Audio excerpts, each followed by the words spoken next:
Este é o Boletim Casa Virada, notícias sobre medidas socioeducativas a partir de um olhar anarquista e abolicionista penal.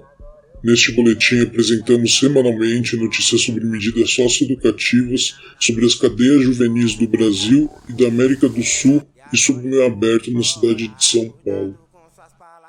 Meu maior veneno é cumprir a porra da pena, mas eu sei que logo vou sair. Vou pra quebrada resolver os meus problemas, vou zoar e tirar onda no palco como MC.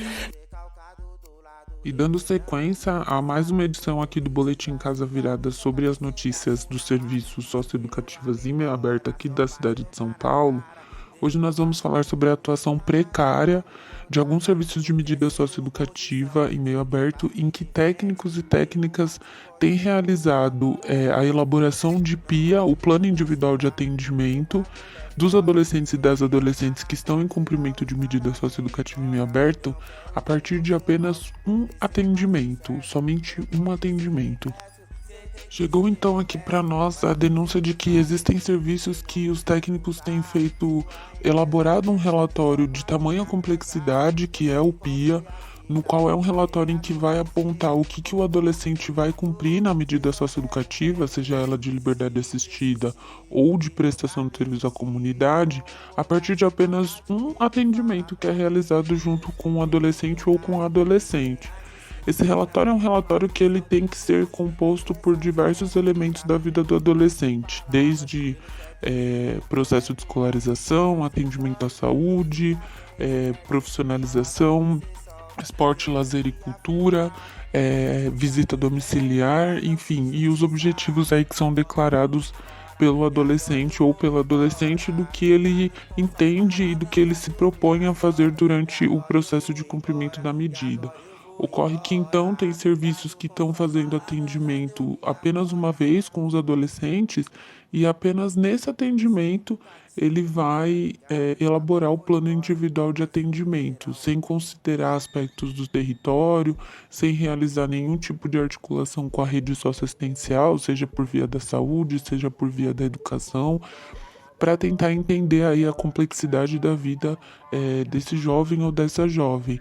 Há de se considerar que as medidas socioeducativas, seja elas de meio fechado ou de meio aberto, elas têm um público muito específico, que é exatamente a juventude de periferia, e que são processos de desenvolvimento demarcados por muita complexidade, por muita trajetória de violência, por muita trajetória de fragilização de vínculo, de rompimento de vínculo, de dificuldade de estabelecer relação com outras pessoas ou com outros profissionais, seja na saúde, seja na educação, que existem poucas possibilidades de atividades de lazer, de cultura dentro dos territórios de periferia.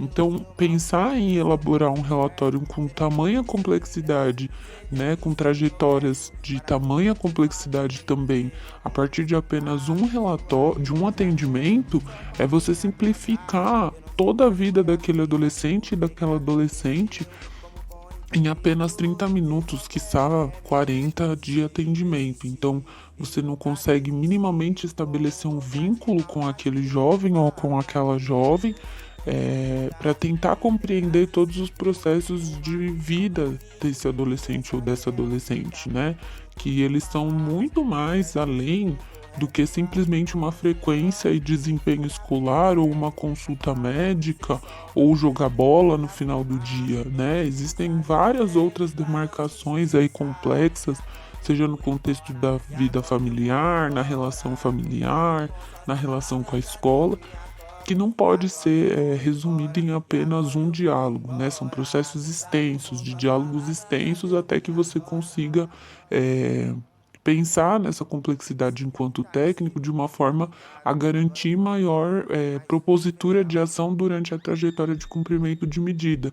E não à toa que o próprio ECA e SINASE estabelece um prazo de 15 dias com prorrogação de mais 15, ou seja, 30 dias para elaborar um relatório desse.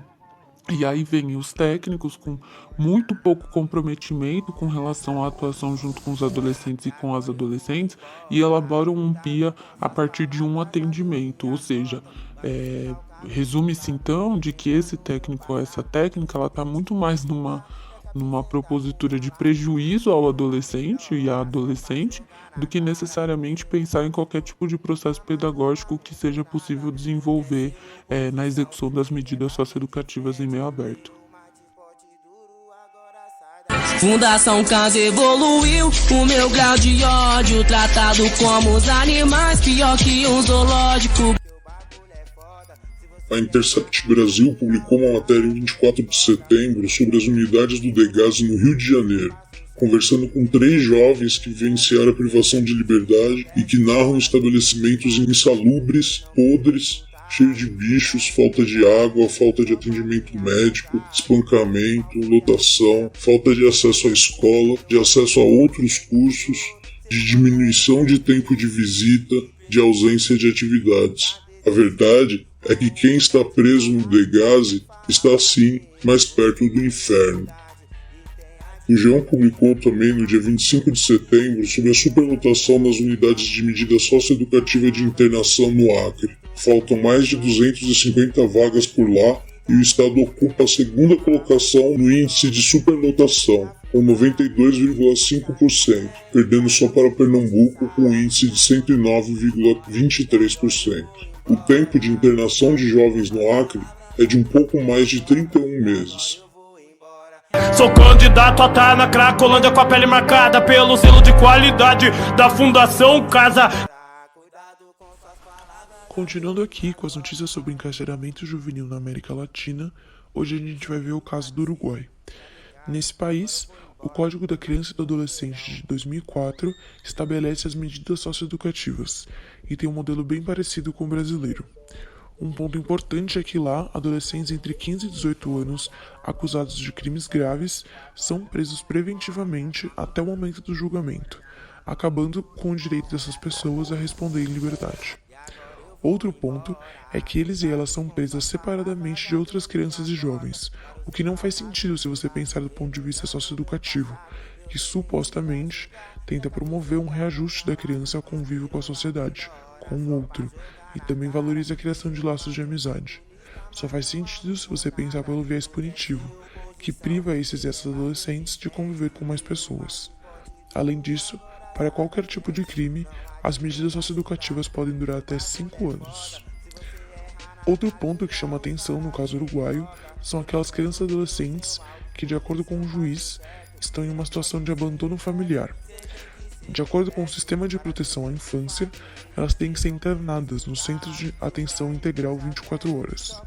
Em 2018, segundo o Mecanismo Nacional de Prevenção à Tortura do Uruguai, eram 4.796 menores fechados nesses centros, sendo que 691 têm menos de 5 anos. Existem também os centros de porta de entrada, que, de acordo com o Código da Criança e do Adolescente, são lugares de transição, que acolhem menores de idade em situação de crise, seja ela familiar, física ou psíquica, para depois serem encaminhados de volta para suas casas ou então para algum centro de atenção 24 horas. Mas, quando esse mecanismo de prevenção à tortura soltou o relatório de 2019, mostrou que esses lugares na prática não são de transição, mas sim de permanência forçada. Crianças e adolescentes não sabem quanto tempo mais vão ficar lá e também não sabem o porquê de estarem ali, o que gera muita angústia. Além disso, o relatório fala também de como as pessoas que trabalham nesses centros não têm qualquer tipo de preparo para lidar com as situações de vulnerabilidade desses jovens, e pioram ainda mais a situação. Uma situação bem parecida acontece no Centro de Saúde Mental para Crianças e Adolescentes do Uruguai. Supostamente, esses centros são para crises agudas, mas na prática, viraram centros de internação prolongada, que tem uma vigilância muito rígida e que, segundo o relatório, não tem as condições materiais e afetivas de garantir os direitos humanos e dignidade das pessoas que estão presas lá dentro. Bom, além de todas as maneiras diferentes de prender esses jovens e crianças, tem também os centros para menores considerados infratores. Antes, eles se chamavam Centro de Privação de Liberdade, mas hoje em dia o nome mudou para Centro de Contenção Máxima, o que dificulta muito a ideia de socioeducação. Desde 2014, vem diminuindo o número de crianças e adolescentes em cumprimento de medida no Uruguai, mas mais da metade ainda corresponde a medidas de privação de liberdade, que deveriam ser a exceção e não a regra. Uma questão que também já apareceu aqui no boletim é a do uso de remédios para contenção química. Também, segundo dados desse relatório liberado em 2019, todas as meninas em cumprimento de medida em regime fechado no Uruguai tomam remédios psicofármacos para lidar com questões como ansiedade e falta de sono. E nenhuma delas sabia dizer o nome do remédio na hora da pesquisa. Apesar de o mecanismo ter divulgado que no Uruguai a tortura não é uma parte estruturante da rotina desses centros, ela continua acontecendo enquanto casos isolados. Porém, é um fato, segundo o relatório de 2019, que as práticas nesses centros são de controle e contenção, e não de socioeducação, e que os direitos humanos e a dignidade dessas crianças e adolescentes não são respeitadas. Só em 2017, foram 87 tentativas de suicídio dentro desses centros, mostrando que eles estão muito longe de ser um lugar agradável e socioeducativo. Atualmente no Uruguai, está acontecendo uma campanha para passar uma reforma constitucional que tem o nome de Viver Sem Medo. É um conjunto de medidas que tem como objetivo endurecer as penas e a repressão, sob o discurso de combate à violência e segurança pública.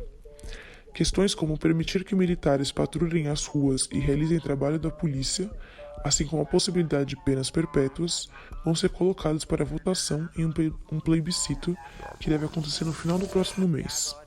Segundo a última pesquisa de intenção de voto, essa reforma tem 56% de aprovação da sociedade uruguaia. Parece que o que vem por aí está longe de mudar o cenário já triste que a gente está vendo agora. Era muito longe, às vezes não tinha visita. Graças a Deus os companheiros lá da ilha. E essa foi a 38ª edição do Boletim Casa Virada. Lembramos que aqui só falamos sobre o que sai na mídia no meio fechado e trazemos reflexão de uma trabalhadora do meio aberto. Agora imagina quanta coisa acontece e a gente não pode falar, e a gente não consegue nem saber. Para download no Mediafire, Megafone, disponível no YouTube, Facebook e nos aplicativos de podcast. Acesso ao Casa Virada no desobedienciasonora.milharal.org.